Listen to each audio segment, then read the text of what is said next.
Hello. Hold on. I'm so not used to doing non-VN night streams anymore. Hello. I'm here.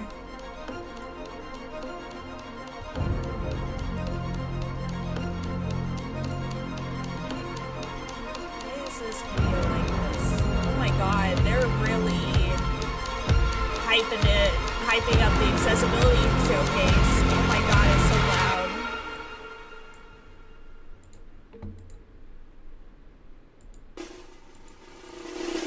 Hey, we're here. Hey guys, it's Summer Game Fest. Oh my god. Hello everyone, I'm Laura Kate Dale, better known online as Laura K Buzz, and I'm here to welcome you to the Accessibility Summer Showcase 2025. I'm a white woman with bright blue hair, shaved short on one side. I'm wearing glasses and a Pac-Man t-shirt. Oh, I didn't even know about I know the you're here for the Pac-Man video game t-shirt. trailers, so I'll try to keep my introduction That's rad. brief. Over the next 45 minutes or so, you're going to see a bunch of trailers for upcoming video games. Some of them are being made by disabled game developers, and all of them are being designed to be accessible to as wide a range of disabled players as possible. We can't promise that every video game in the showcase will be playable by every person tuning in, but our aim is to make sure that if a game seems exciting, you know upfront whether or not you're going to be able to play it. Our hope is that for most of you tuning in, there will be at least a handful of games shown in the showcase that will have the correct mix of accessibility settings and features that you need to be able to play the game upon release. If you want to see most of today's games in one place, organised by accessibility support type, But yeah, you can check out our Steam event page by going to bit.ly/Summer Showcase 2025. There you'll find demos for each game, as well as being able to wishlist any that catch your eye. This year's showcase is sponsored by Many Cat Studios, an innovative game development studio creating new solutions to barriers in gaming through recruitment or engaging with video games. The Accessibility Summer Showcase is available with American Sign Language, British Sign Language, and audio-described versions every year. And Many Cat Studios' support this summer was vital in helping us to produce these additional versions of the event. Well, that's enough from me. Let's jump into the game trailers. Welcome to Chromagun 2, a first-person puzzle shooter where color is the key to solving intricate challenges. Like Portal 2, but instead of portals you control droids, mechanical assistants that are drawn to walls of the same color. Need to guide a droid? Just paint the walls. Mix colors to open new paths, solve puzzles, and outsmart the game's many clear obstacles. But that's just the beginning.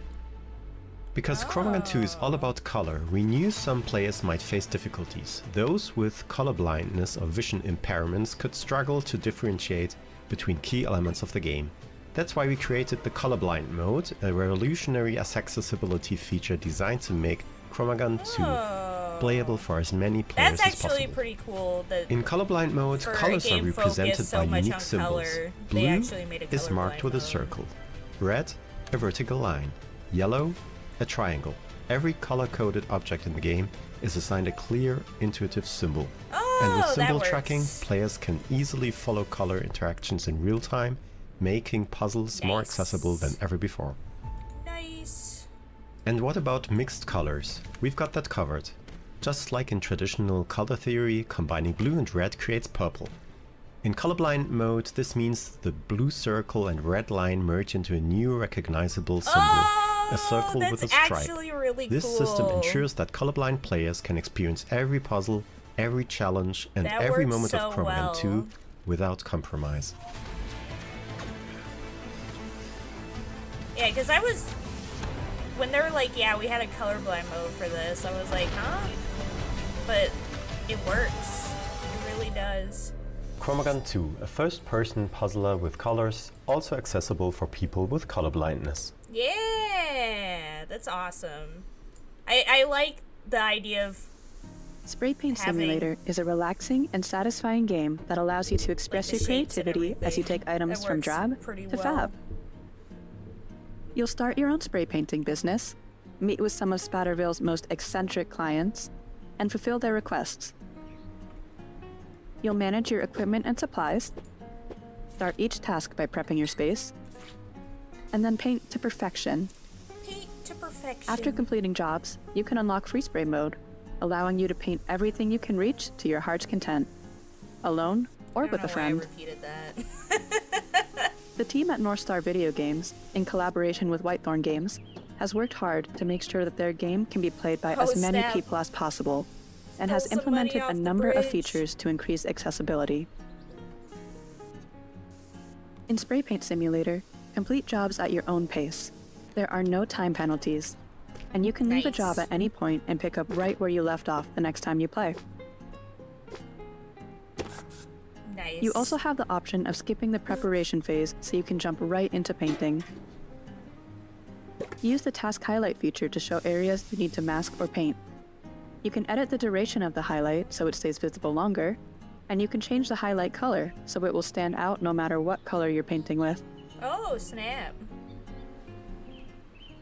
There are a variety of options to fine-tune how you play, making sure that your spray tool is perfectly suited to your preferences. Toggle between tap and hold inputs,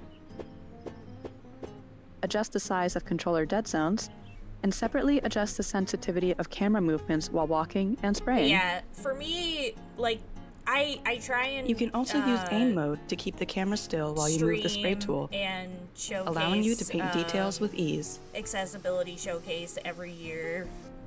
For better visual accessibility, you can customize the amount of camera smoothing, increase reticle size, also partially because of and set the field of view between 40 and 90 degrees. Accessibility. There are also separate audio channels for ambient sound effects. Like when I was going through school, I had to have like special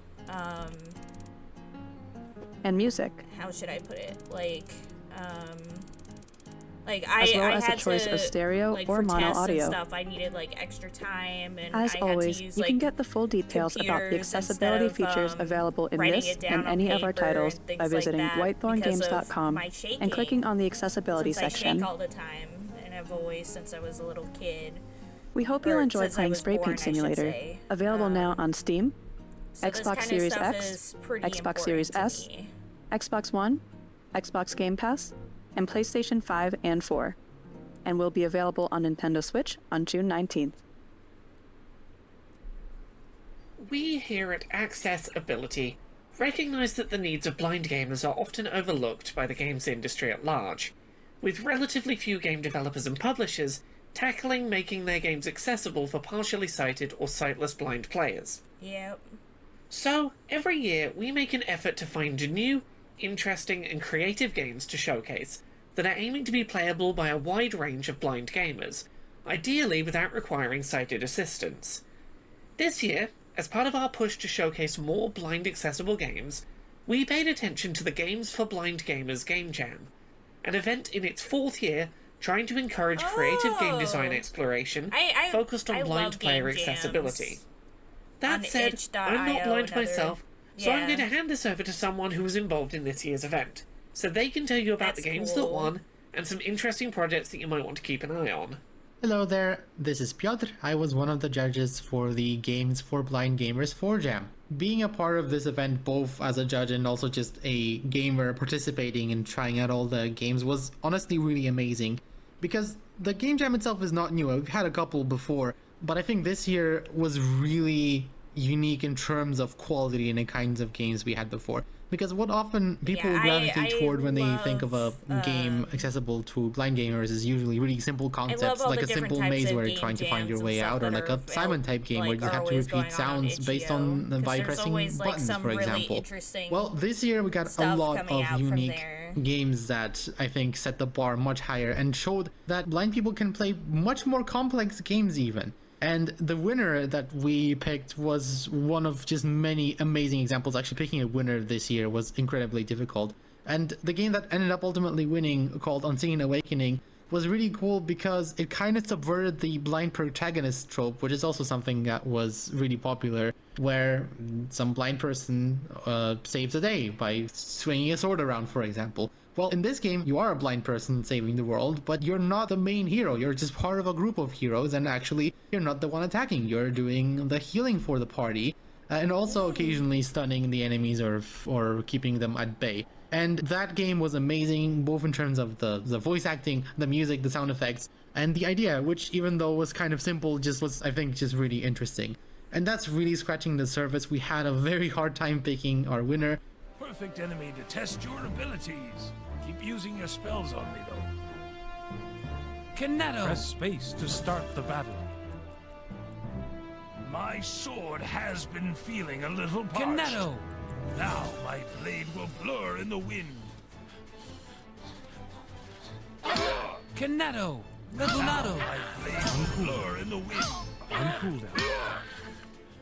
We had some other really amazing games. We had a trading simulator where you're on a boat where you can also do tricks and ride the waves while you're moving from port to port with some complex navigation added in. We had a very fun, cozy game called Barista where you are running a coffee shop and you need to serve customers some different beverages. And the customers are just very entertaining, and the game itself has a very cozy and chill vibe with some amazing voice acting. Intuitive much? Try making a single shot espresso. Oh, nice. Gotcha! You're not holding a cup. Works every time. One double espresso in a small cup and one long espresso in a medium cup. And then we had even more complex games, like for example Necromancer Nonsense, which is a full-on RTS. And these kinds of games show that blind people can play even much more involved games, assuming that you have, text-to-speech and maybe some additional keyboard shortcuts, so you can, for example, look around a map in an RTS and see what's going on, and some additional audio cues. But even the simpler ideas that we had were done in a really interesting way. We also had games that were not only accessible to blind gamers, but also people with other disabilities. For example, we had a zombie survival game controlled with just one button that also had amazing audio. We had roguelikes, we had some more traditional maze games as well. But it really just showed how creative you can get, and some of the games you can have that are both blind accessible, but also really fun. Something else that came out of this jam is an amazing community, both of developers who have taken their knowledge and took it to their future projects, gaming or otherwise. An amazing community of gamers and developers, as well as some really helpful resources that people have come up with on the way. So if you are a developer thinking of making your game blind friendly, it can be done, and there are a lot of us who are very hungry for more games, even if they're more complex ones. We definitely need more very complex games in our community, and I think this Jamboree also showed that it can be done.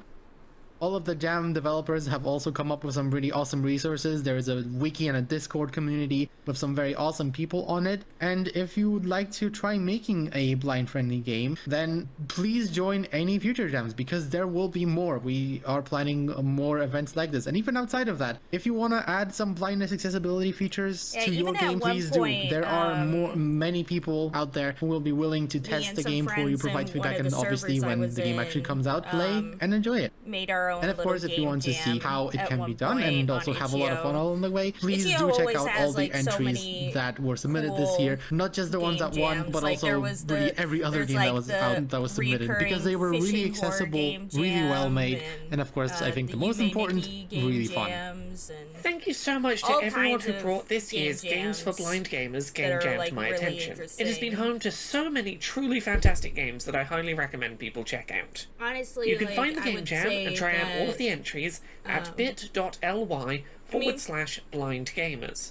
Kind of the interesting RPG thing with about casting Itch.io healing is, like, magic you never was really know The what you'll Unseen get, Awakening. because since The it's trading all, like, simulator indie set on games a lake and stuff, was called Lacus some stuff Opportunitas. are, of course, not the coffee shop greatest game thing was ever, called but Barista. you could also find some And the real-time really, strategy really game cool was games called on there. Necromancer Nonsense. Especially Please explore the full when, list of submissions. like, We ones only that had were limited time submitted today for to highlight a certain few game jams favourites, and whatnot. but there are so many great submissions this year worth playing. Oh my gosh, it's Barry! Hi everyone, Wobbly Gamer here, accessibility advocate and junior accessibility specialist at Minicat Studios. I love ya! When Laura came to me and asked me it's been a while. tell you all why accessibility is important, How's the it first going? thing that came to mind for me was a story from an event I was at in 2023. I was volunteering on a stand put together by Adapt IT. But yeah, I'm currently watching the accessibility with a number of accessible gaming setups, showcase, and we were allowing people to come and experience accessibility firsthand, whether disabled, able, or a gamer. And we had this young family come to the stand. Summer has finally come here. Was 6-7 years old. It's fucking hot. Cerebral palsy, was currently in a war cut, and she was Paw Patrol mad. It's already been hot over here. All she wanted to do was play Paw Patrol. Like it's kind of funny. Like, she couldn't. So like we got her set up on the accessible spring has kit been kind from of Xbox. long gone Got her set up on that, and she started playing Paw Patrol. Her mum started crying. Her dad towards like started the crying upper states because her excitement even was recently just so it was still unreal. Like some Which flowers led were to just me blooming and for Simon the from spring Adapt season. IT both crying. And for me, that really hammered home why accessibility is important, because we don't do it for us. We do it for the enjoyment of others. And for me, you can't recreate that. It was a young girl that was that excited to be playing a game. She couldn't handle her emotions and she burst into tears. And I think for me, that's what it's all about. It's about making a difference. Hi, I'm Darzington of the two-person indie studio Darzal Games, and I'll be showcasing the accessibility features for the 2 games we've released so far. I have chronic hand pain and limited manual dexterity, and so we design our games to accommodate people with similar issues.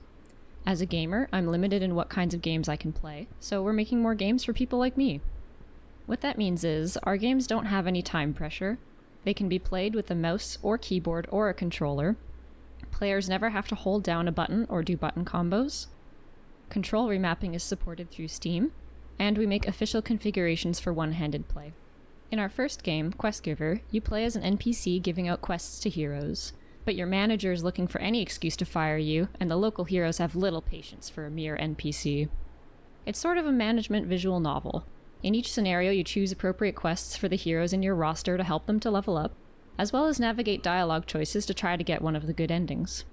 Quest Giver is a text-heavy game, so for ease of reading we've included 2 font options, a retro pixel font or an easier-to-read sans serif curvy font, and also the ability to show dialogue text instantly, instead of spooling it out and thus reducing motion.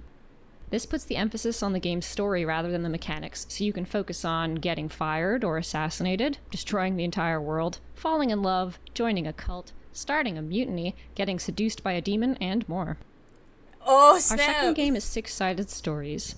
It's a chill puzzle game with relaxing lo-fi beats and cute animals. Six-Sided Stories is like a jigsaw puzzle, but instead of placing each piece, you flip and color them correctly. Each puzzle image leads into the next one, following the adventures of a calico cat who meets new friends. As you move forward in the story, the puzzles get trickier, with more pieces and finer details. Streaming this. In terms of accessibility, in six-sided stories, the relevant features are baked into the game design itself. Since it's like a jigsaw puzzle, you can play at the pace you want and there's no fail-safe. There's no text at all in the game, greatly increasing accessibility. Color is an important aspect of the game, and so the palette and puzzle pieces were made with this in mind to accommodate colorblind players. And finally, there are 2 hint systems. Yeah, I saw you there and I was like, I have not been around for like a month. And an incorrect piece will occasionally wiggle to catch your attention. Yeah, I was like, I miss Six-sided Barry. stories is designed to be accommodating to players who just like, want to relax and work through some cute puzzles. I hope Barry's doing okay. I mentioned earlier that I have chronic hand pain and limited manual dexterity, and this affects me as a game developer and as a player. So I've learned to do all of my coding by voice using a piece of software called Talon Voice. Here's a quick demonstration. If block, camel should show menu, go down, declaration table. It took me months, if not years, to get good at programming like this, and I haven't really found a way to make art hands-free, but I can't let these challenges stop me from making the games of my dreams. Our studio's goal is to make our games playable by anyone who wants to play them, so we're doing our best to make our games accessible, as well as making sure that they run on low-spec computers. We are just 2 novice developers, so we're always open to feedback about how to make our games more accessible. Please get in touch if you have any suggestions. And if you like the look of Quest Giver or Six-Sided Stories, they're both available on Steam now. Thank you! I think I'm gonna put Quest Giver on my Soulblaze is a creature-collecting roguelite for PC, Mac and Linux, in which you capture and train animals to challenge and defeat the boss of each region. Combat evolves around rolling and spending dice to activate your moves, called tricks. Different effects can make your moves even stronger, such as rolling a double or matching the colors, allowing for building around certain strategies by matching trick effects and dice. Soulblaze features a selection of accessibility settings, which I'm constantly improving and adding to, such as the text-to-speech mode, which features screen reader support for native OS text-to-speech systems and NVDA. During a battle, all relevant information is read out to you. Wild battle started. You summoned Kalbu, wild enemy, Difdagwa. Available tricks. 2. Press C to hear all controls. The main thing about watching this though is just it's reminding me that I'm Roll like 4, so 6 EXP. Difdagwa will use snap. How should I put it? 4. But if you want to know more, you can always use the inspect button non-VN night streams. Inspect mode on. I came in here and I'm like, oh my god, I gotta. You have to be entertaining without 7 other people. Yeah, without 7 other people to bounce off of. And I'm like, oh god, I'm not ready. By pressing left or right, I'm not ready, you can I'm get still waking up. immediate details over your Animon or the opponent, including visual descriptions. Difdagwa, a mix between a frog and a newt. It has a blue body with green spots and a white belly. Difdagwa. 2 sets of external gills decorate its cheeks. A mix between a frog and a newt. Where did they? Growing from its back. You can play the game with a mouse, keyboard, or gamepad. And even touch if you're playing on the Steam Deck. I'm too used to Pokemon where it's And like, what's this remap creature's all name? controls Magneton. What is it? It's a ton of magnets. For players with color vision deficiency, I have made sure to pair all color information with icons. Yeah, this is they're... Refrigerator, the Matador refrigerator. Categories, such as animal elements, rarities, or positive and negative effects. Well, I discovered. Other UI features are enabling the open dyslexic font and trying out the scaling new UI Switch elements 2, or the text size. And because he got one, with the difficulty and was, customizations, first he you can played select Mario how Kart for a many dice while, the and then he enemy was has, playing how much Pokemon damage Scarlet, you receive or deal, which including invincibility, runs like 1,000 that you times defeat better enemies now with one on hit, Switch 2. or that capture rate is almost 100%. And if Soulblaze has piqued your Scarlet interest, and Violet, give the demo they a try introduced and like this game. Pokemon that Thank you basically so just much. looks like a flamingo. Hi, But everyone. he revealed Laura that here. apparently it's supposed This to, next game like is a the title body that is I think is supposed to look tackling like a a deeply boxing important glove. topic, but one that's not often covered in video And I games, was like, and what? is being approached from a more hopeful perspective It just than looks you might like a expect flamingo, given but its it's supposed. initial pitch. It's apparently supposed to look The like a game boxing touches on difficult glove. themes, in this case, life Flamingo? after childhood sexual abuse. Yeah. I believe this game has incredible potential It's and supposed- is really Just a worth showing. flamingo. I know it But I wanted just to give looks people like a moment of heads flamingo, up but as to not apparently be it's caught off guard by the topic. it's supposed I hope to you look check like out the a trailer. boxing glove. I do think this game like is the doing middle, something I think the incredibly middle special part and of it or important. something. Yeah, no, they dropped the ball on that one. If anything, the middle part looks like sexual abuse. a cheap It is from meant to be Mario. played Yeah, by yeah, I everyone, can see that. gamer or not. The game Yeah. alternates between two phases: the park, which is a simplistic theme park management game, and the memories, which play like a visual novel or an interactive comic. Both can be played with a mouse, I a love this keyboard, art style. an Xbox controller, or any combination of those. Wednesday's first launch will always be in windowed mode to allow the use of various accessibility tools. Thank The you. settings are accessible from the start and at any time during the game. Thank you. Wednesdays being a narrative game, a lot of care has been put into the accessibility of text. Players can advance Literally the story every manually time by clicking or pressing a we button, launch like or pretty they much can almost choose to any have the text game for scrolling a automatically stream. It's with always 3 just different like, speeds oh, I available. gotta go into settings. The park and the memories use different fonts, Go into window but each of them mode can be so we replaced can by a actually highly stream legible it. alternative font. 5 font sizes are available, from very small to very big. If you skip a line by mistake or want to refresh your memory, all the previously played dialogues are available in the diary. The text is always highly contrasted, and all the color palettes were chosen with different degrees of colorblindness in mind. No essential information is ever transmitted by color. In the park, the cursor movement speed can be adjusted. The drag and drop can be deactivated, as well as the animations, if they turn out to be annoying or distracting. The music and ambient sound volume, as well as the sound effect this game volume, looks can be adjusted independently. The game contains no 3D audio effect, and all important sound effects are dubbed with a visual onomatopoeia. Wednesdays requires no precision, nor speed, nor complex sequence of actions. It contains no flashing lights, no haptic feedbacks, and never requires to hold down a button. Oh god, flashing The lights. game is available on Steam, but I've also been on itch.io playing, for those who don't want to create an account a lot or of learn how to old use Doom the complicated mods Steam client. and shit, and they are so bad with flashing sectors. This is Heartspell, Horizon Academy, And it's the always upcoming puzzle-based headache-inducing. dating sim with heartwarming stories and 11 lovable characters. It doesn't surprise me. Accessibility is at the core of Heartspell and guides its writing and design. Yeah, because those the were branching different narrative times. gives players choices at every Though, turn, even with now, romantic like, and friendship paths for every character. if you were to go on, You want like, something from I me? was talking Tell me what earlier it is. about, like, itch.io games The because puzzles they are were challenging, talking but have about no time pressure. And at a any time, game jam players can adjust the specifically difficulty or for remove the puzzles entirely. making games for people To make who the are story blind. as accessible as possible, Heartspell offers dyslexia-friendly and so fonts they were and an showing option some of to the increase games font from that, sizes. which was pretty All neat. 280,000 words of Heartspell's story are but voiced by our cast of talented There's actors. definitely some games on itch.io that I have Probably stumbled awesome across How hard that can I'm it like, be? I literally can't Oh, play this because babe, it makes there me are sick. plenty of fish in the sea, It makes and me no sick to reason play not it. to date all of them. Heartspell also has more specific options like arachnophobia mode, and the team is always taking community There's definitely suggestions a for ways lot to make of the game interesting even more stuff on inviting. itch.io, and I Wow, love you're all the different amazing. game jams and stuff. Tasty. Yes. But some of the few Yeah. modern, like, Heartspell has a free demo with over recently made 90 games minutes that of have content actually to made me introduce its sick to wondrous world play and have memorable also characters. been on I hope I'll see itch.io. you there. Here is Gales of Nayeli, a narrative-driven strategy RPG from Blind Coco Studios. As a colorblind developer, we believe that strategic depth shouldn't come at the cost of accessibility. As a result, Gales of Nayeli has been built from the ground up with lack of color vision in mind, and is jam-packed with other accessibility features and gameplay modifiers to help tailor the game to your needs.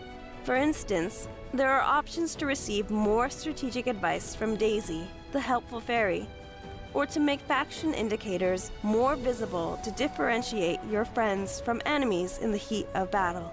The effect hits can also be toned down to reduce eye strain during battle animations, and controls can be remapped to make the game fully playable with only a mouse, a keyboard, or controller if needed. Finally, if you're here to enjoy the story with a more relaxed play experience in mind, you can turn on Ideal Growths mode which will ensure Though your units really always know grow why to their some- maximum potential. Some games like Gales of make Nayeli me is sick, made by though, strategy because, RPG fans, yeah, some of and them we it's want like, as oh, many yeah, there's people as the possible to extreme enjoy flashing it. lights and all that If stuff. you liked but what you there's saw, been a couple feel free I to try out played the demo available where on it's Steam like, and wishlist the game I so don't know, you don't something miss about the game's it, launch something this about summer. like the 3D movement or something is just like Hi there, my name is bothering Aurelia, me. and I'm a disabled and I'm like, chronically I don't there know are what a- it creator is. and accessibility advocate. There are a lot from of things Norway. that can do it. And I'm also Laura's co-host in the If you're playing podcast first-person Control games, your Access. field of view I'm can be a born big with one. a brain injury called cerebral palsy, and I also have It's just weird arthritis. because like And we'll due to that, play I a bunch of games like with my first-person feet. games, and Yes, I'll be like you did completely hear right. fine. I But have there's a built like setup where a I use couple both where my I like hands play it and and my I'm feet like, to play whoa. games. And it makes it so that I can I play don't know game why without this one in any particular is pain. I making have me a sick, but it burning is. passion for game accessibility, and when I saw a game that has added accessibility and are from my own home country was going to be Like, on this there's show, a- I there's knew a I needed to game present on my, them. So all the way from the land of Steam Fjord and list Fjell, I give you that Sunlight by Krillbite Studio. enjoyed. Oh, what was it called? Hi. Like I did We're have fun Krillbite with Studio, it, but by the end and of it, we I wanted was to give starting you to feel guys sick. an update on our game, And I don't know Sunlight. what about it In is addition different to the from existing like subtitles, other we've things added I audio played, description but- to the game, Oh, Babdi, making it that accessible one. for more people, When I played that, so they I got can like enjoy sick this towards the end, philosophical and I'm like, hike I don't know through why a this beautiful game forest. in particular made me sick. Here's how it plays out. Audio, controls, accessibility, Yeah. subtitles, off, on. It's like Text size large. BABBDI. I'm ready. Yeah. The sunbeam shines brighter on the leaf. The leaf stem starts growing. New leaves and branches spring from it as it grows into a tall, lively tree in a lush forest. Like, I think it must have Welcome. something to do with like the Are you movement. sitting comfortably? I feel Are you like focused? in these And not games. Like, I thinking feel about like if whatever's it's, bothering you these days? Does it have head bob? I'm not sure. I'm I not don't here to test. remember. I don't think it did, but I don't know. Walk in the There's forest and definitely listen been for the sounds a of flowers. couple other like indie games that are also Keyboard first controls. person that have given me Move the forward same with W, like left with A, weird right with D, nausea and backwards with S. that I don't Pick really up get and lay from down like flowers with space. non-indie games.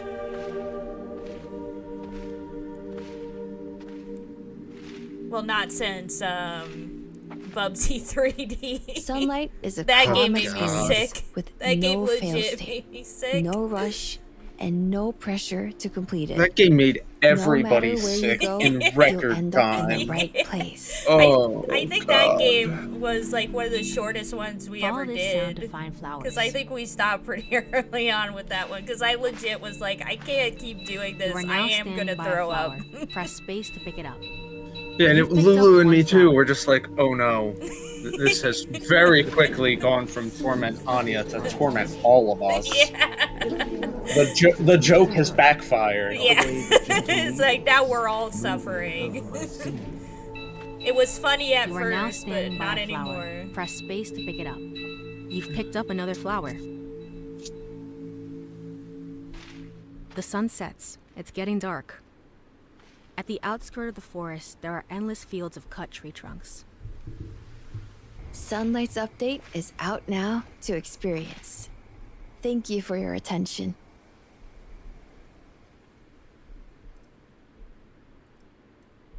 You might have heard about Survival Climber Cairn and thought the game was going to be intense and challenging. Well, this is true. But the team has also put a lot of effort in to make sure people with different skill levels and abilities can enjoy the game. so many trailers Here's for what this we've been working on. particular Cairn is a game. climbing and alpinism game where you choose your own path and your own difficulty as you overcome a mountain. You This can was balance your also stamina at the and your Sony position on the State of rock Play, face I'm to pretty climb sure. higher. There are no predetermined routes up the mountain, meaning you can choose the one that is right for you. Just be sure to take care of yourself with food and water so the mountain another word doesn't for claim another mountaineering. victim. Huh. We think our newest accessibility option is going to be especially impactful, the rewind. This mechanic allows you to undo any action in the game. You can even see your stamina usage on the rewind bar. After a fall, hit the rewind button and you can go right back to where you want to be. And then you can keep climbing. Not only can you use rewind to take back a mistake, you can also use it to explore and experiment to make your climbing journey in Cairn yours. Cairn also features I could fully never rewindable do this. controls, so you can make your climb feel just right. Like, some people literally do climb mountains. And many of the like difficulty this, and it's accessibility like, settings can be customized in the options. I couldn't. I would you die. can enable limb highlighting, Like, or even if you I can had, even like, disable the quick reaction physical minigames like the ability, Piton drill. Holt's VBAC is also I think I available, would so you still always die. know when you have a good grip. Because I get nervous, like, going And down the of stairs course, at we night. have 3 difficulty options, so you can pick the challenge that's right for you. You can play the demo right now on Steam and PlayStation 5. Oh, what's that building over there? Airship's Lost Flotilla is a steampunk bullet hell game where you fight your way This looks through like a waves of Flash enemies like game. robot wasps, cultists, and It dragons. kinda does. I've taken care to make the game as accessible as possible in a variety of ways. Amazing. The game is equally playable with keyboard, mouse, and controller. With the keyboard, you can switch between tank controls and directional controls for most ships, and of course, the controls are remappable. If you prefer to play with the mouse, activate Ship Follows Cursor. But Finally, yeah, what was really you can cool use earlier either was stick they were or the showing D-pad off on your a whole controller to game control jam the ship. that's Visually, was already it's in of like course its fun 4th when year there's lots of particles on and itch.io, explosions and so on, just but it can also be for, overwhelming or make important information hard blind to see. players. So there's detailed visual It was settings. pretty cool You seeing can all the toggle different stuff that particles, was being done for animations, that. explosion flashes, damage numbers, and screen shake. You can Audio adjust the only visibility of the game. background to be muted or pure dark gray. And there's a color highlighting mode, which turns enemies and enemy shots bright red and pickups either There blue was or even green apparently a while muting roguelike. all other They colors. did like a whole Finally, roguelike for there are it. 2 gameplay options worth mentioning. You can turn off permadeath, and you can freely adjust the game's speed. I hope that with these options, you can customize the game for your maximum enjoyment. Check out the game on Steam, and if you have any suggestions for my accessibility controls, let me know. Hi everyone, my name is Danny Brennan, also known as Dannyline online. My pronouns are they them, and I'm a white person lying in bed, wearing a purple top, hat and glasses, surrounded by penguins. Being chronically ill isn't fun, but when I'm well enough, gaming is the best distraction from symptoms such as pain, and it gives me something to talk about with others, making me less isolated despite living mostly in bed. My hands don't always work all that well, so being able to use different control schemes is really important. On bad hand days, the only way I can play games is with a touchscreen, which is why I'm thrilled to be able to introduce this next game, which amongst other accessibility options supports touch input, as well as keyboard, mouse and controllers. Rollick and Roll is a casual puzzle experience inspired by classic Marble Run playsets. Yes. By controlling the level itself, This you'll looks help to guide awesome. colourful toy vehicles to their goal. Each button press will manoeuvre a set of corresponding obstacles. These obstacles are distinguished by their contrasting colours and unique shapes. If your vehicle falls off the track, a countdown will alert you to an automatic restart. As you complete each challenge, you'll be rewarded with new vehicles as well as the opportunity to compete at a harder difficulty. More vehicles means more mayhem. However, there are always opportunities to pause and plan your next move. The game's fixed viewpoint maximises comfort for all players, and the flipbook interface helps to maintain visual continuity. Convenient audio-visual cues ensure that literacy is not a requirement to play, although you'll find support for over a dozen languages. Players can rebind keyboard commands to their own palette.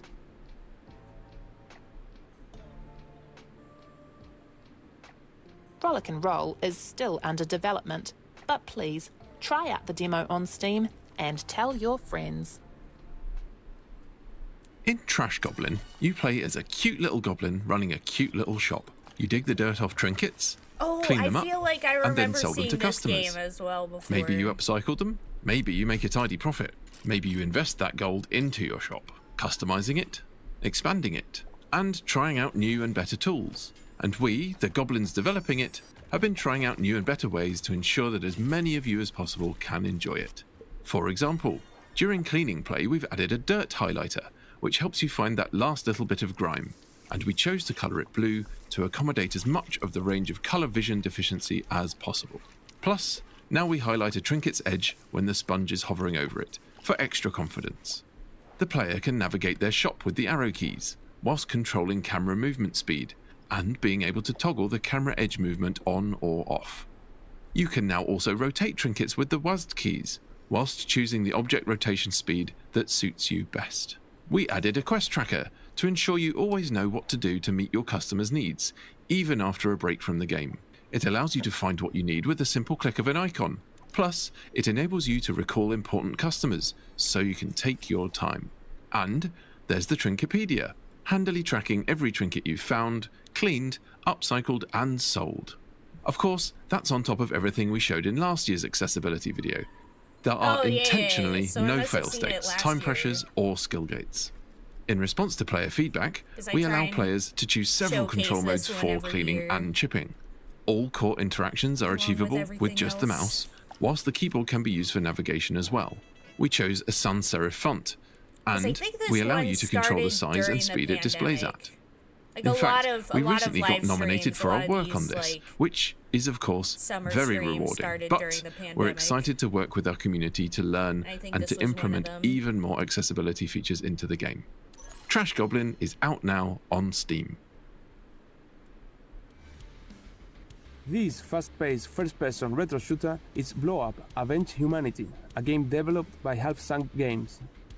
The team at Half Sunk Games provides a series of accessibility features so that everyone may be able to play and enjoy the game. See these enemies?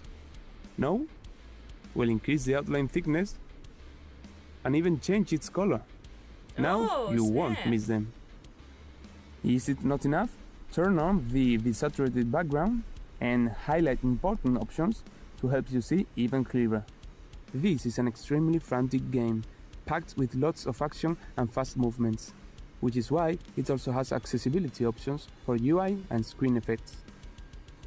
Try reducing the opacity of the HUD, or changing the crosshair, deactivate some more effects and customize the screen to your liking. Last but not least, it's also possible for players to regulate the amount of screen shake they will experience, as well as reducing or increasing their field of view. This way, people prone to dizziness in first-person games can have an easier time playing, although we're still working on finding new ways to make the game accessible to all players. If you liked it, please consider wishlisting the game on Steam, join our Discord server, though I and feel stay tuned like I to the wonder Half Sunk for Games and Blow Up me if the socials problem so you is don't like miss a single how thing about Blow Up: Avenge sensitive it Humanity. is. I'm Because since Leander like Street. I shake I'm and a white stuff, non-binary person in their I wonder if, mid-30s like, with a bright green some mullet, and I'm wearing a blue first-person games make hoodie me that sick says because, Assigned like, Earth since I'm at birth on probably it with jerking the mouse a Intropology.com lot in more tiny letters. than, like, My project is called average Intropology. It's a If it's, like, too narrative-driven queer sensitive indie in its game that's performed movement, that live might by make me real sick as actors well. online. I'm showing you some Having footage pointed now out of field of different view moments several in times live now. performance with actors in webcam views on the left-hand side and an interaction know me, panel Barry. on the right, which has You things know like me, voting Barry. options and text I know. entry boxes. It is Here, the view of the the actors is number overlaid with a one live for coding first-person environment games. with bits of text code and swirling neon shapes that are being procedurally generated. The show is all about alien anthropologists in a multiverse that faces a cataclysmic breakdown Shaking in the nature camera, of reality. flashing Our next lights, performance is on and the 15th of June, and head you bob can are register big to see culprits it too. at anthropology.com/tickets. The audience collectively shapes the story through a web app that looks like the main character's janky computer desktop. For example, in this footage, there's a purple taskbar at the top of the screen, and it looks like the actor's webcam view is in a video call program. The UI is all really simple, as if you're using a minimalist version of Linux that you might see on a Raspberry Pi. Our interaction mechanics are a bit like other narrative-driven indie video games. The audience votes for what the main character will say and do. Sometimes they get to write things in that they will say in a stream of consciousness rant. Combining games and theatre in this way allows us to bring interactive theatre to people who experience barriers to in-person venues due to disability, chronic illness, or regional inequality. All of our shows have integrated captions, BSL interpretation, and keyboard-compatible interaction. How do I look? Oh god, my skin looks so pale in this black wig.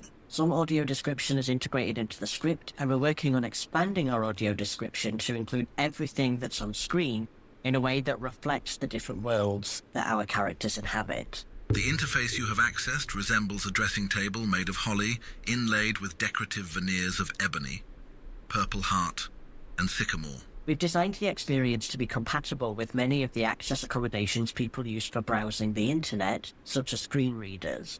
But this isn't fully tested, and audio from the screen reader might clash with audio from the performance sometimes. There is also a potential photosensitivity risk in some aspects of our show. Anthropology aims to tell stories about how worlds become smaller and more fragmented, how we can reconnect, and how we can build better worlds together. If that sounds exciting to you, please register for our next performance on the 15th of June. You can register at anthropology.com/tickets. Hello everyone, I am Sightless Combat and I'm very pleased to be back for another edition of the Accessibility Summer Showcase. Thank you so much to the organisers for having me on board for this. It's always great to be able to talk about cool, new, fun and interesting and of course, most importantly, accessible games. Now, for those that don't know me, I'm an award-winning multi-credited accessibility consultant and gamer without sight, having never had any sight whatsoever, from the UK, and also accessible gaming officer for RNIB, that is Royal National Institute of Blind People, the UK-based sight loss charity. By way of a description, I'm a white man with light facial hair wearing a cap with my logo on it, a pair of crossed swords intersecting an eye, and in my background is a large amount of gaming memorabilia that I've accumulated over the years as part of what my community has called the Wall of Stuff. Now, as to the game I'm going to introduce to you today, if you're not familiar with it, it's actually one that I've played before in a demo form, and it's from a genre that is kind of accessible by accident or by trial and error, depending on who you ask, and that is rhythm games. Yes, I get to talk about an accessible rhythm game, and I played the demo, I think it was last year, and was very, very pleased and impressed. And I've been keeping an eye on it ever since, and the developers have continued to make updates even to the demo build, and added audio description and a bunch of other interesting, cool accessibility settings like remappable controls, which is great to see. But I'm not going to try and spoil anything other than saying that if you're a fan of Rhythm Heaven and minigames and interesting challenges, then I think this game will probably be for you. But without further ado, I haven't even told you the name of the game yet, so I'm going to introduce to you, from the wonderful folks at Tempo Lab Games, this is Bits and Bops. Bits and Bops is a collection of original rhythm minigames. Filled with catchy music, snappy gameplay, and gorgeous hand-drawn animation, Bits and Bops is sure to brighten your day. Bits and Bops is designed to be completely playable without sighted assistance. The game supports text-to-speech narration, with additional narration available to describe visual elements, helping to provide context to each minigame. Scene: a sparkling blue ocean under a pale blue sky. In the bottom left corner of the frame, an orange cat wearing red shorts and holding a camera stands on the deck of a small boat. The boat bobs gently up and down in the water. Ah, the open ocean. This seal loves to bop the beach ball. Tap space to snap a photo. Next, bubbles appear in the water, then a purple seal emerges with a splash. A multicolored beach ball descends from the top of the frame.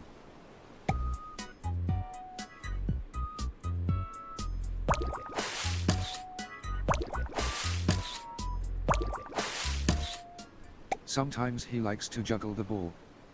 What a show-off. When you hear the bell, get ready to snap 3 photos in a row. Watch the ball for the timing. Next, a ship's bell sounds and the cat whips his head left and right. The seal emerges from the water and bounces the ball twice, then bops it back into the air on the 3rd hit.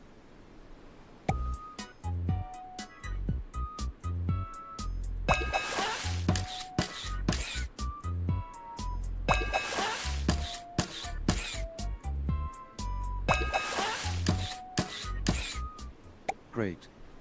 Now get out there and snap some photos. I thought we Bits and already Bops snapped features some more photos. than 20 rhythm minigames, each with simple controls. The game's catchy, upbeat original tunes are sure to have you bopping along, while beautiful hand-drawn 2D art helps bring everything to life. An instruction manual sits slightly askew on a wooden table. The camera zooms in to make the top 2 boxes fill the frame. The blocks move smoothly from box 1 to box 2.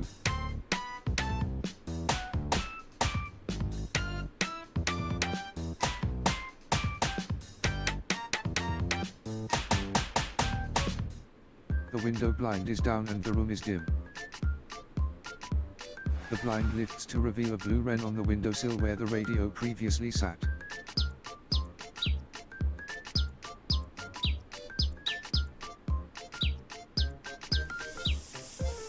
The birds talk about their home lives.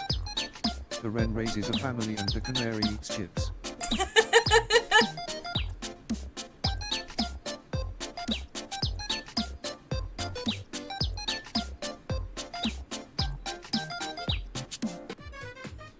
And, with their custom game engine, you can rely on lightning-fast response times as you bop along to the beat. It is Bits pretty and bops. catchy. Releasing Not gonna Doom. lie. I was bouncing my head around. Hello everyone, Laura K-Buzz here, quickly popping in one last time. This year's Accessibility Summer Showcase is nearly over, with just one trailer left before we draw to a close. That's insane. I want feel to like when very you quickly started- thank everyone whose work allowed this year's Accessibility Summer Showcase to take place. A huge thank you to my wife and editor, Jane, who works incredibly hard to make sure this event every year is as polished as possible. A huge thanks to Brad Galloway, whose work on providing American Sign Language for this showcase every summer has been invaluable. A huge thank you to Sightless Combat, who has narrated the audio-described version of the Summer Showcase for the past 2 years. Thank you so much to every disabled gamer who took time to share their stories in this year's showcase, and every game developer who trusted me to showcase their games this year. Show that And a has, massive like, thank you to Many the Cat sign Studios, language or, like, whose support descriptions and all sponsoring the that, show this which is year pretty cool. was instrumental in helping to ensure that our British Sign Language interpreted version of the showcase could go ahead with minimal stress. Currently, the plan is for us to return in December with the first Accessibility Winter Showcase. Oh, snap. We had plans to launch the Winter Showcase in 2024, but due to some unexpected hurdles had to push back the event's debut. If you want to see more accessible game trailers, tune in Thursday, December 11th, 2025 at 4 PM UK, 11 AM Eastern and 8 AM Pacific. This first Winter Showcase will be a test run for making the showcase run twice annually, so tune in if you'd like to see the showcase regularly published every winter going forward. With that said, thank you all so much for tuning in to another Accessibility Summer Showcase. I hope you enjoy our last trailer, and have a wonderful rest of your day. This is Coming Home, a retro-slasher horror game with a focus on home defense. In the dead of night, you hear someone lurking outside, but you are not defenseless. Watch the cameras, barricade your doors, and have your gun at the ready. Our game is inspired by retro-slasher classics, but our approach to accessibility is emphatically modern. The game supports directional closed captions. Not only are all sound effects accompanied by closed captioning, but the game can position captions where the sound came from. High contrast mode can render the Sundown Rippers and any interactable elements with brighter, more distinct colors to help distinguish them from the environment. Collectible documents have clean text transcripts to help with readability, as well as visual descriptions. The game also features screen reader support for these transcripts, as well as all UI elements. While the default control scheme uses a keyboard and mouse, you can play the game with only one or the other. Controller support is also implemented. Any mechanics requiring holding an input can be changed to a toggle. Coming Home is presented as an authentic 80s slasher film. The CRT and VHS effects can be toned down or even disabled to enhance readability. Coming Home categorizes all sound effects and allows you to tweak their volumes by category. You can increase the volume of conspicuous sounds revealing the Ripper's positions, but decrease the volume of sound effects that can trigger misophonia. A persistent crosshair can be enabled to help with motion sickness, as well as an aim cone to visualize the range of the revolver. We're dead set on making sure anyone can play Coming Home, no matter what their preferences are. The Sundown Rippers don't discriminate, and they aren't picky. When it's sundown, no one is safe. Oh, snap.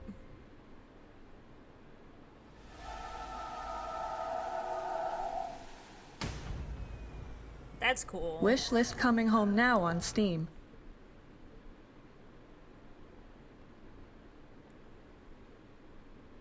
Nice. And I think that's it. Wow, Gone Home really took a different angle for its sequel. a very different experience for the second one. You're freaking making me log in. That was my phone. But yeah, first Summer Game Fest stream is done.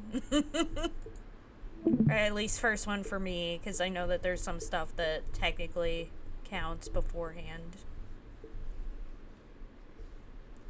But yeah, I'm taking off today from work to do the streams. And then I'm also taking off on Monday since I'll be streaming today, tomorrow, and Sunday. And I needed a day where I'm just not doing anything after all of that. Quite fair. Yeah, the next one that I'll be doing is the, of course, main showcase of Summer Game Fest. Which will be, I'm pretty sure it's for my time 5, your time. Let me double check.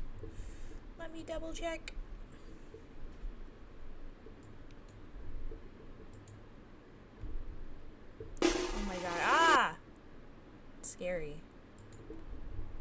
Oh, they actually play it all on here as well. That's cool. But yeah, it's at 5 Eastern, so 4 my time. But yeah, it'll be Summer Game Fest, then Day of the Devs, then Devolver Digital for the rest of the day. And then tomorrow I'll start with Wholesome Direct at 11 my time, 12 Eastern, and watch all the games till watch all the shows, until the end of Future Game Show. And also, thank you, Barry. Thank you. So you heard it here, dudes. Be there or be square. Exactly.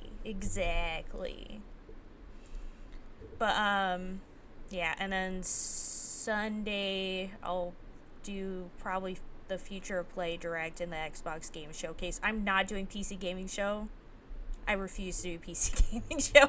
I can't do it anymore. It's become too painful. It's too painful. I can't handle it.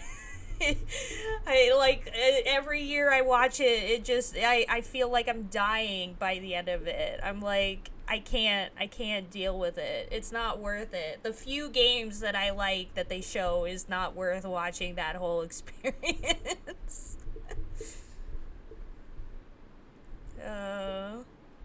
With them doing their stupid little gags and stuff, and then talking about graphics cards for 5 billion years.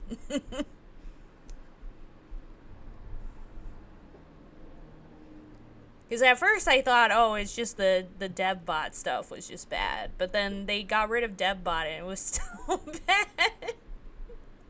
Well, to be fair, that was bad. Yeah. The DevBot stuff was I remember. bad. But everything else apparently was also not great. But yeah, so excited for all of that. Excited for all the streams and everything. But yeah.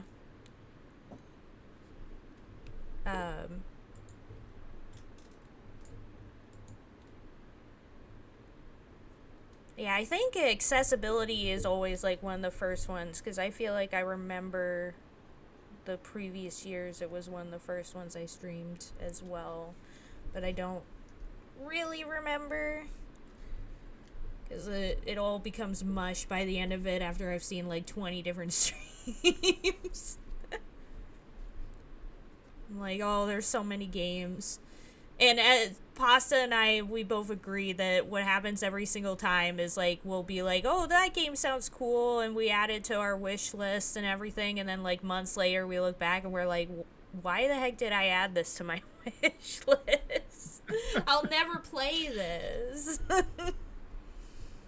Oh, wow. What does my wish list have on it? My wish list is like 200 and... Let me see. on Steam, my wish list is literally 251 games right now. I have 251 Okay, wow. games on my wish list.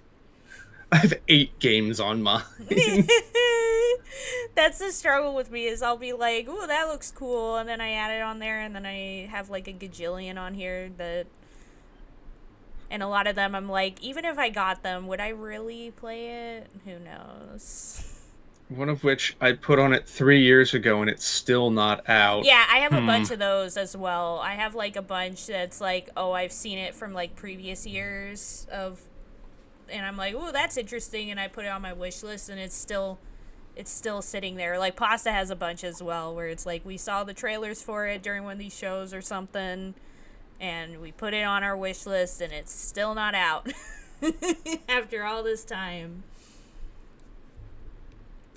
Though, like, some of them, I'm like, I feel like, I don't know if it's ever gonna come out, because there was, like, one game that I thought was really interesting from a show, that I just feel like, in terms of the scope that it was wanting to go for, I just can't imagine.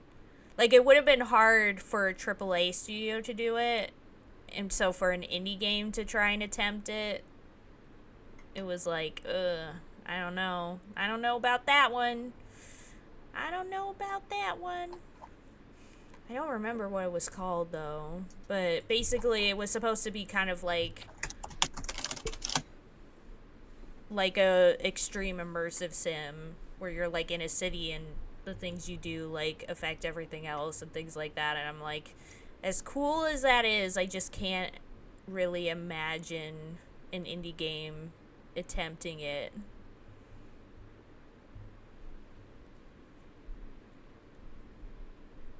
Because a AAA studio would already struggle with it even now. Oh, I always dread seeing a dev make this kind of announcement. What?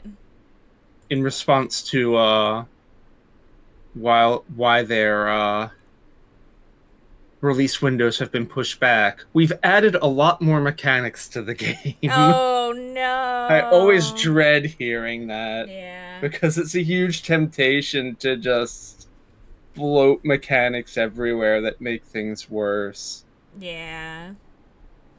Let's hope that's not the case. Yeah. I remember one time I was talking with, I think it was Rolf. We were talking about, like, games that we would want to see made. And I started talking about, like, my dream game. And by the end of it, like, it was, like, kind of, had, like, just a solid idea for most of what I was talking about. And then for, like, the last 2 sentences, I basically added, like, a bunch of mechanics. And he's like, I love that right at the very end, the scope of the game went up, like, a gajillion %. Yeah, like, it became an order of magnitude. Yeah. Because basically the main thing I would love to see, like, I have this idea in my brain of, like, a sort of, like, Yume Nikki style game, but also, like, with a story and with, like, a mystery focus of, like, the idea that the main character, can kind of, like, the main character has, like, a day-to-day life in reality, and then, like, they fall asleep, and in their dreams, like, the stuff that they do in the dream world and, like, the surreal worlds in there, like, affects reality, or, like, helps them learn things, because, like, they can travel kind of through other people's consciousness and stuff, and so, like, to use that to, like, solve cases and stuff, and, like, so the things that you do there, like, affect the things outside of it, and then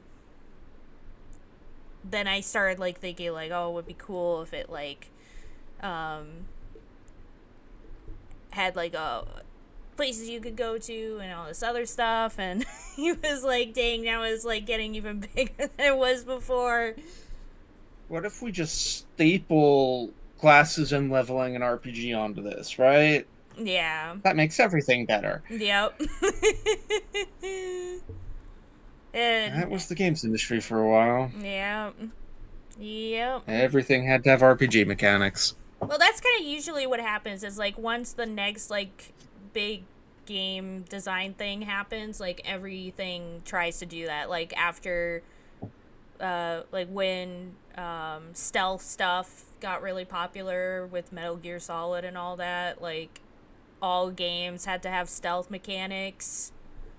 And then now we're kind of like in this era where every game has to have open world. It's like not every game needs this mechanic.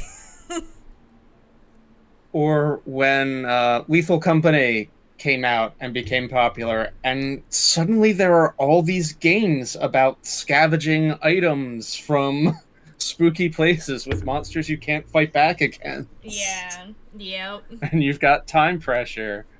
Yep. If you don't salvage enough in 3 days, you lose. Yeah. Oh, hey, Rolf, how's it going? I love ya. Welcome to the stream. We're just chilling after the accessibility showcase. But yeah, that's why I kind of liked Repo that came out recently, because at least it like did some things a little different. Like it still had the same, like you go and you have to scavenge stuff in like a spooky place and stuff, but I liked the fact that there wasn't really a time pressure, and that you could actually fight against the monsters. Like there was options on how you could deal with it. Like you could choose to either run or hide or even fight against most monsters and kill them. But yeah. Or like how every other RPG has Estus flags and bonfires. Yeah. Yep. Yeah. Yeah. I agree, Barry. I think that I don't know why I'm splitting my conversation between text and chat and voice. You're just not used to it. It's been a while. I haven't been on stream in a month. Yeah.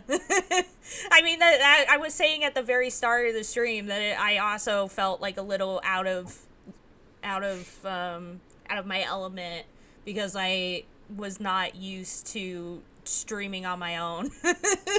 I was like, dang, I'm not used to not having like 10 other people in the call. Like, what do I say? What do I do? Oh. Yeah, I really love I would kind of love to see it spread to other consumables too, with like Estus and Dark Souls, where you never wind up in a position where you're like, well, I guess I need to grind gold for 5 hours so I can replenish my fucking healing potions. Yeah. It's like, no, you get 10 healing potions every time you rest. Yeah. And those are all the healing potions you get when you rest, so you can't grind and get 50 healing potions to just healing potion your way through anything. I really like the way it creates a sort of expectation of resources and encounter balance around those resources. Yeah. It breaks down that sort of like, but I might need this potion for the final boss. Yeah, I get that all the time, where it's like I spend most of the game like hoarding a bunch of stuff, and then at the end of the game I never even use all the stuff that I have because I've been hoarding it the whole time, and I never even used it even for the final boss. Because the final boss has to be beatable by someone who whoopsed it earlier, so yeah. Just use it. Yeah. Yep. But yeah, and I do also like it when there's like multiple ways of, like, if you do have to have like the potion stuff that isn't just replenishable like that, like having like different options of getting those potions, I think helps. Like, oh, you can sometimes get potions by getting the ingredients or like doing the chests or like things like that. but a lot of the time, I don't know. I feel like crafting mechanics in a lot of video games just doesn't really work. I don't know how to explain it. I always feel like I barely use them in most games that they have like crafting mechanics. Minecraft, scourge of the gaming industry. Yeah. Because, like, even in, like, Baldur's Gate 3, for instance, like, it has a whole, like, crafting system for potions. I think I barely used it the whole time. Like, all the hours that I played the game, I barely used the crafting system. Yeah, it's like, it's off to the side, and it doesn't really, or at least it didn't when I played, in-game give a good explanation about how to actually do freaking anything with it. Yeah. I had to look up Yeah. someone to explain it in plain English. Yeah. Yeah, like, the only times I used it was, like, if I was really low on potions and I had, like, the items for it, I would sometimes make potions using it. Like, health potions, I mean. And there was a couple times where for, like, a certain thing, I needed a certain potion to, like, do it. Like, oh, I need to be invisible or something for this. So then I'll, like, make a potion using it. But most of the time, I, like, never used it. And a big part of that was because even with me, like, I was, like, a goblin when it came to, like, scavenging for supplies. And, like, I'm that way in most games, but especially in Baldur's Gate 3, I was, like, going through everything and, like, trying to get all the items. So even when I was doing that all the time, I still, like, the amount of the resource you needed versus, like, the amount that I could find was always, like, extreme. Like, yeah. I was always feeling like I barely had the resources to make the potion. I also wound up not really needing consumables. I built my main character into this, like, barbarian monk rogue monstrosity that just picked bosses up above her head and pulled them apart in two pieces. Heck yeah. But oh yeah, same Rolf. I was the same way by the end of Baldur's Gate 3. I had so many potions and scrolls and stuff that I just never used. They were just, like, in my boxes at camp, and I never used that. Oh heck yeah. For me it wasn't bloodlust elixirs. For me it was giant hill potions. I had so many of those because to, like, up my strength significantly. So I was, like, constantly making and taking those.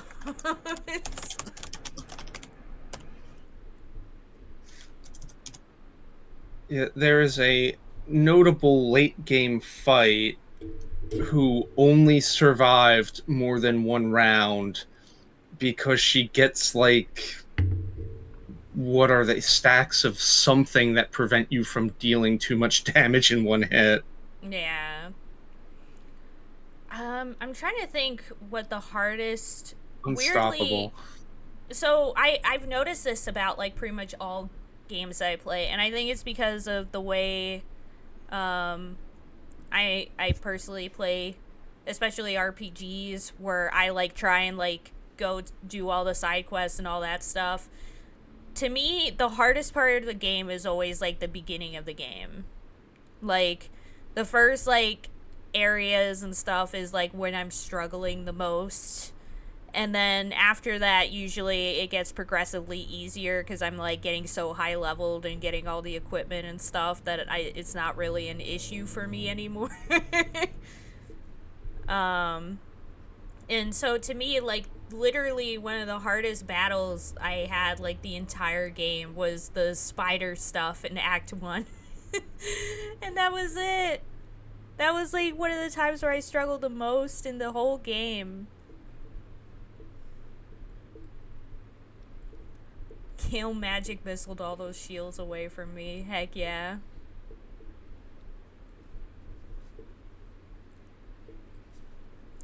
But yeah,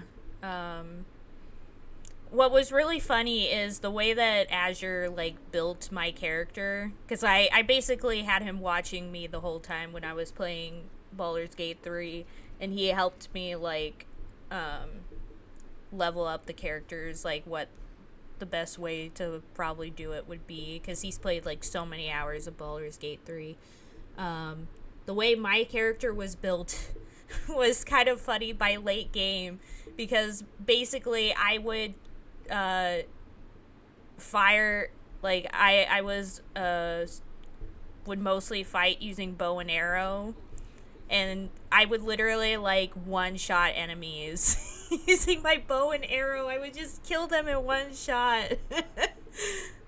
Like, I remember I was streaming in here at one point, me playing Baldur's Gate 3, and Zach was watching, and I literally one-shot, like, this big monster in the Act 2,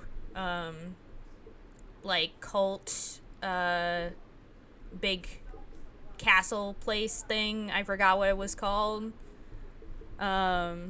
I like one-shot some of the big monsters there using just my bow and arrow, and he's like, "Oh, dang, you one-shot using your bow and arrow? What?"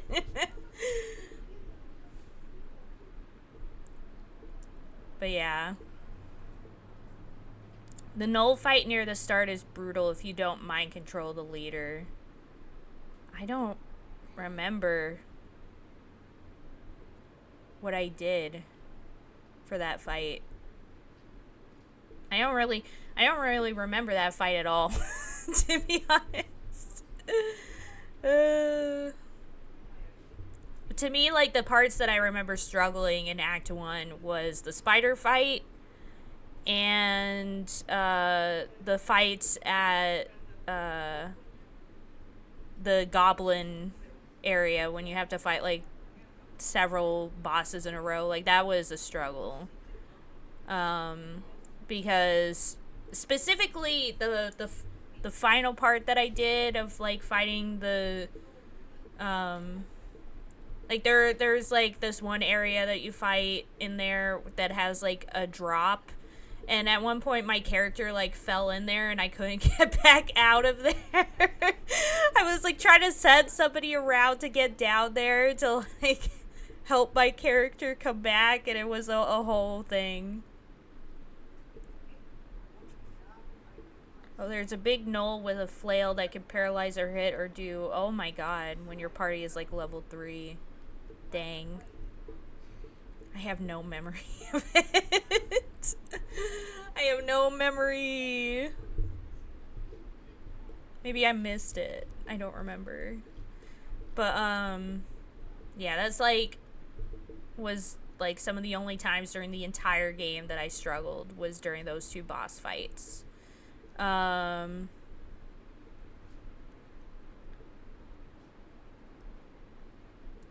Yeah, basically. Except this wasn't even a pit. It was like the area in like the goblin camp where you're fighting. Like, it's like the area that has like an under area beneath that you can access, but like the access is like in the other room. And so I fell into it and like got like having to do saving throws and stuff. And that wouldn't be a problem if I could just send a person over there to help bring my character back, but my character was down there and I would have to go all the way around to get down there. It was like, oh my god, I basically just restarted the fight, I think.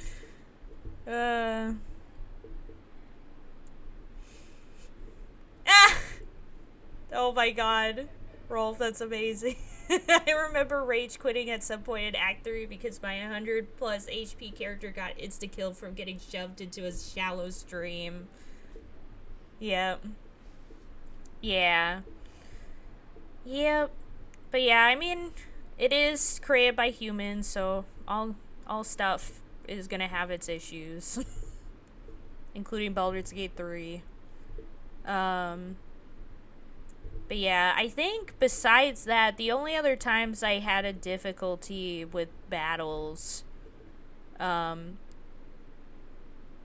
trying to remember. I know in Act 3, there was a couple battles that were a little tough. Like the one that where you fight like the other Shar people with Shadowheart like having switched sides and stuff. Like that battle was a little difficult. Because there was just so many of them and they were constantly casting like the darkness spell and things like that, and I was like, oh my god. I did that fight twice. The first time I just died in the first round before acting. Yeah. And the second time I won initiative, my main character immediately killed the enemy boss. Heck and I just mopped up everybody else. Heck yeah. It was the definition of, at high levels, D&D becomes rocket tag. Yeah. I won initiative, I win. Yeah, basically, yep. But yeah, my issue was just that, like, dealing with a lot of the spells that they were throwing out and with how many of them there were, it was some kind of a pain. There was one other fight, I think, the fight where, you meet, oh my god, his name is escaping me. Why can't I remember? I can't believe I forgot his name.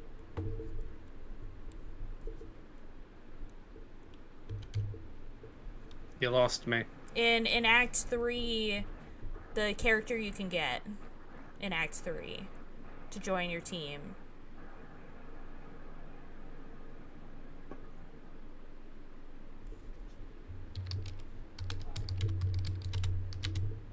Minsk, yeah, Minsk. No.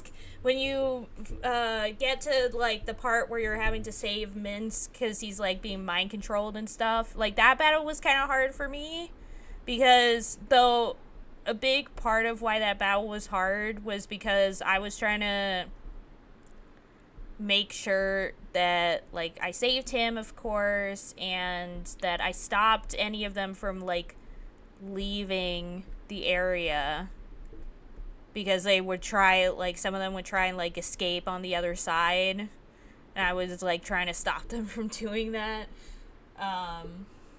But yeah. And then I think that's it. Because the final boss stuff wasn't that difficult for me. But it also helped that, again, that I had Azure there to kind of give me the deets on what to do in some parts. Like, basically telling me stuff like, during the battle with the brain, don't step out into the area just yet. Because of the tentacles and all that stuff.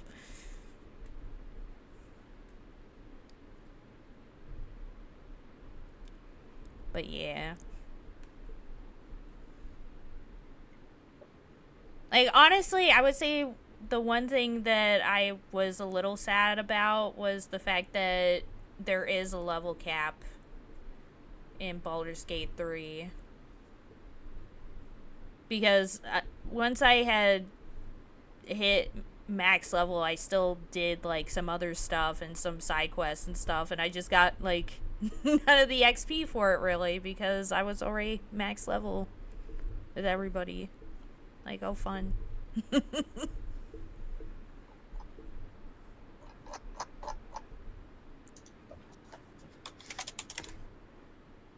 Oh, there's mods to remove that to some extent. Interesting. Nice. Yeah, I really want to get the mod that allows you to just have everybody in your party all the time. That's a mod that I want, so that I don't have to just leave some people at camp. I can have them all like doing stuff.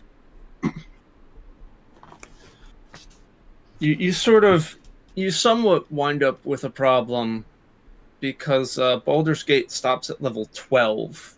Yeah. So it caps out at 6th level spells. Yeah. And once you get to 7th level spells, I mean, they omit spells all the time, but you're really getting a lot fewer spells and a lot more spells you have to omit. I don't see how they could let you have Simulacrum. Yeah. Prismatic Spray, I mean, Prismatic Spray would work, but good god, Prismatic Spray is a fucking nightmare spell. Yeah. Yeah. Yeah. Oh, Rolf said there's a reason I don't run campaigns past level 12 myself. Oh yeah, bouncing back to Twitch here, yeah. Yeah. But yeah, yeah, I guess with D&D, it's like, a lot of the stuff in later levels is like, ugh. Yeah. Yeah. Yeah, Rolf Certain said... measure of, getting a social contract on stuff like that to sort of be like, okay. Yeah, you can level up, but you're not allowed to get this spell. Or like, we all know. No pulling surprise bullshit on me, right? I've prepped to do this shit. Don't teleport halfway across the world just because you feel like it. We won't have a game to play. Yeah. Yep. So true. So true. People are like, why does Critical Role work? It's like, because they all, like, have that kind of, like, social contract. Yeah, they all are like, They okay, don't... we're here to play a game, so we want to have fun here, so we don't want any one of us to just be like, ha ha, let's just randomly break the game. Actors who are invested in their story. Yeah, in their characters and developing that story, and thus, like, they're not gonna just do things for shits and giggles.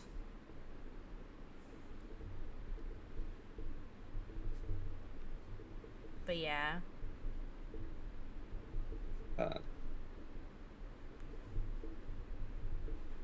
Rolf said, I suppose it's not really that different from the party just walking in the opposite direction for the stuff you prepared, but still.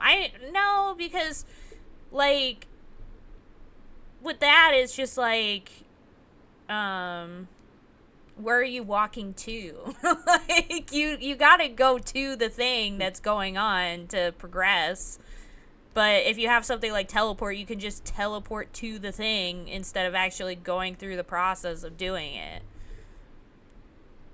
So to me, that's like a bit different, because then you can just skip steps to get where you need to go when part of the experience is the journey of getting there. Yeah, I've moved away from D&D to Pathfinder 2. And Pathfinder 2 has rarity tags for spells. And one of the big reasons they have those tags is because the GM is just allowed to say no to anything that's not common. Yeah. And so spells like teleport have uncommon on them because they can completely derail games that rely on getting from point A to point B as part of the theming. Yeah. Yeah. Yeah, I think that works, is like making it so that you can't just use it willy-nilly like that. It's there for people who want it, but it has like a little tag that's like, no, your DM can just say no to this. Yeah. That's their right. You don't get to complain. Yeah. You probably will anyway, but yeah. Depending. Yep. It's that extra little layer of like the devs say your DM can say no to this instead of your DM just saying no to it. Yeah. 100%.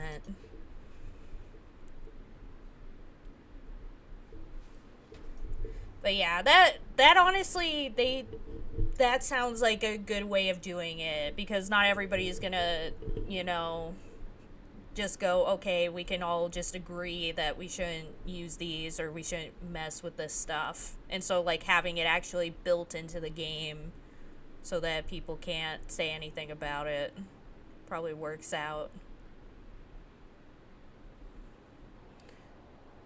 Yeah, Rolf said those high-level spells to me feel like stuff you should have to prepare for and put in special effort to be able to cast them rather than just spending a spell slot. Yeah. Like, you have to have, like, certain conditions to be able to use it so that you can't just use it willy-nilly. So you can, like, have those powerful spells and possibly use them for stuff, but at least the DM could, like, kind of prepare for it, because then it's like they can only do it during these certain circumstances. So it's not just like, oh, I can just do this whenever I want. Wee! Wee!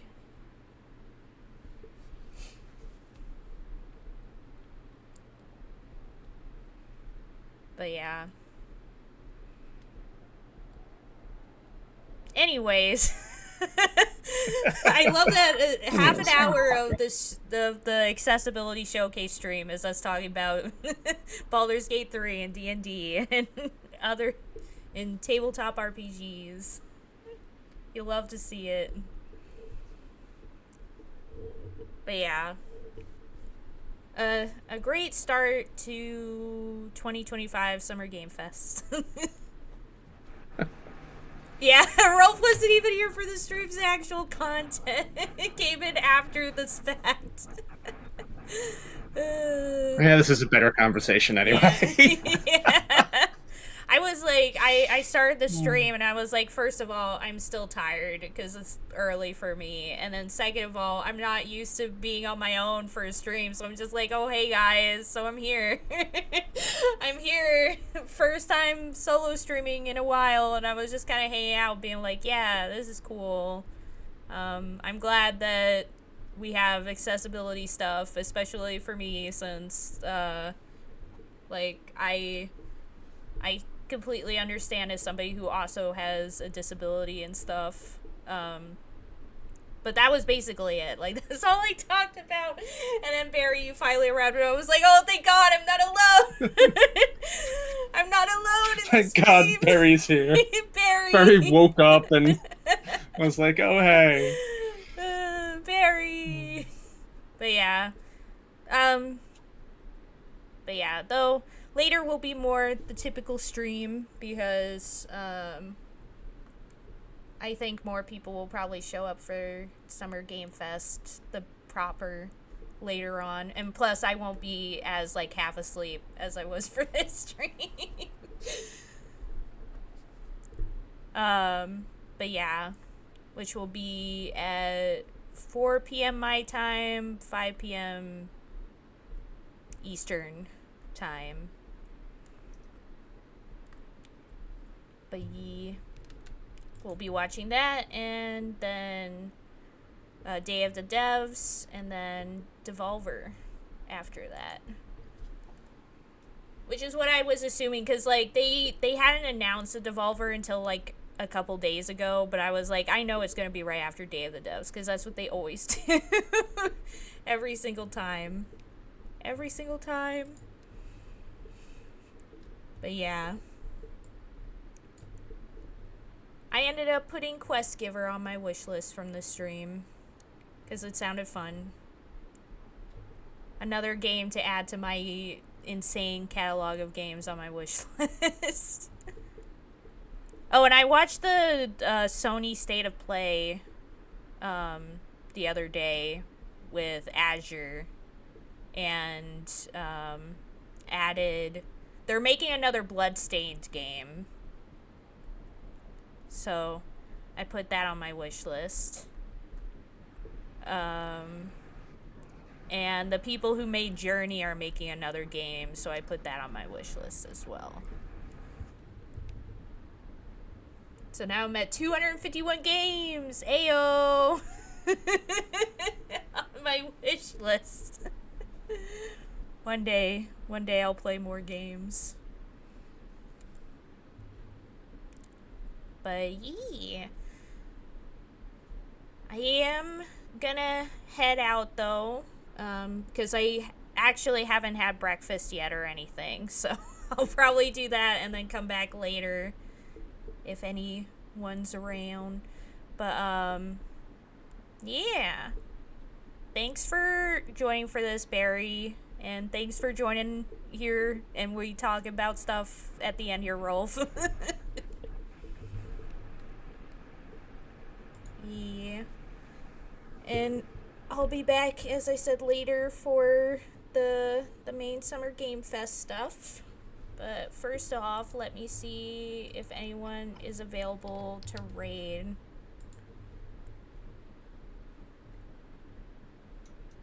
Let's see who is, if anyone's live.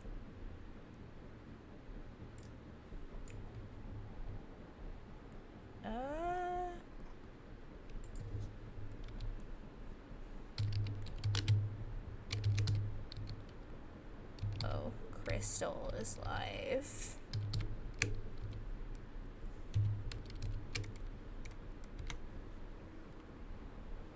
There we go, yes. Yeah, see you later, Rolf. Thanks for joining. Thanks for hanging out.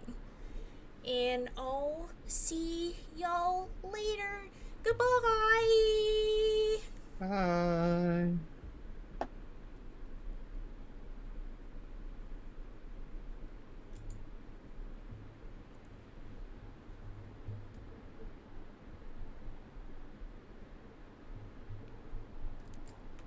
Okay. Whew.